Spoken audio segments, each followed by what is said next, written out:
এইভাবে পালং শাকের রেসিপিটা একবার হলো বাসায় ট্রাই করে দেখবে, এতটা মজা হয় এই তিল পালং রেসিপিটা। আসসালামু আলাইকুম বন্ধুরা, কেমন আছো? আলহামদুলিল্লাহ আমি ভালো আছি।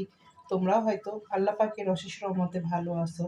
আমি আজকে তৈরি করেছি তিল পালং শাক ভাজি রেসিপি। তো আমার এই তিল পালং শাক ভাজি রেসিপিটা তোমাদের কাছে যদি ভালো লেগে থাকে তাহলে অবশ্যই একটি লাইক, একটি কমেন্ট, একটি শেয়ার করবে। তো আমি এই তিল পালং শাক ভাজি রেসিপিটা কিভাবে তৈরি করলাম দেখতে থাকো। তৈরি করব পালং শাকের একটি রেসিপি। এখানে আমি পালং শাকের রেসিপির জন্য এখানে নিয়েছি পালং শাক। এরপরে আমি এখানে নিয়েছি রসুন কুচি, শুকনা মরিচ, কাঁচামরিচ, পেঁয়াজ, আর সঙ্গে আমি এখানে নিয়েছি তিল। আমি আজকে তিল পালং রেসিপি করব। তো আমি তিল পালং রেসিপিটা জন্য শাকটা সুন্দর করে পরিষ্কার করে নিব এখন। এরপরে আমি পালং শাকটা সিদ্ধ করে নিব।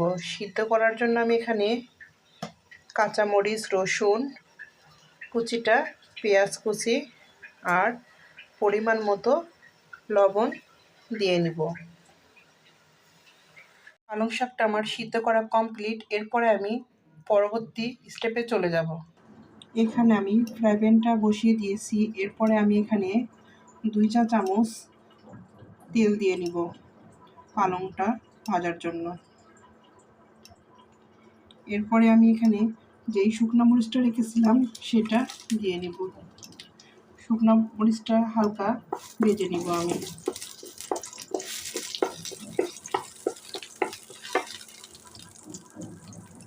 এরপরে আমি এখানে যে তিলটা রেখেছিলাম সেটা দিয়ে নেব। তিলটা হালকা তেলের উপরে আমি ভেজে নিব। কিছুটা যখন ফ্লেভার বের হবে তখনই আমি যে পালং শাকটা সিদ্ধ করে রেখেছিলাম সেটা আমি দিয়ে নেব। এভাবে তিল দিয়ে পালং শাক ভাজি রেসিপিটা খুবই দারুণ লাগে। অবশ্যই তোমরা বাসায় একদিন ট্রাই করে দেখবে। এখানে পালং শাক ভাজিটা আমার প্রায় হয়ে আসছে। এখানে আমি আরও কিছুক্ষণ ভাজা ভাজা করে নামিয়ে নেব পরিবেশন পাত্রে। তিল পালং শাক ভাজি রেসিপিটা একবার হলে বাসায় ট্রাই করে দেখবে। মাছ মাংস কিছুরই প্রয়োজন হবে না, এতটাই টেস্ট। এখানে আমার তিল পালং শাক ভাজি রেসিপিটা পরিবেশন পাত্রে তুলে নিয়েছি। তো আমার এই রেসিপিটা যদি তোমাদের কাছে ভালো লেগে থাকে তাহলে অবশ্যই আমার চ্যানেলটি সাবস্ক্রাইব করে আমার পাশেই থেকে যেতে পারো।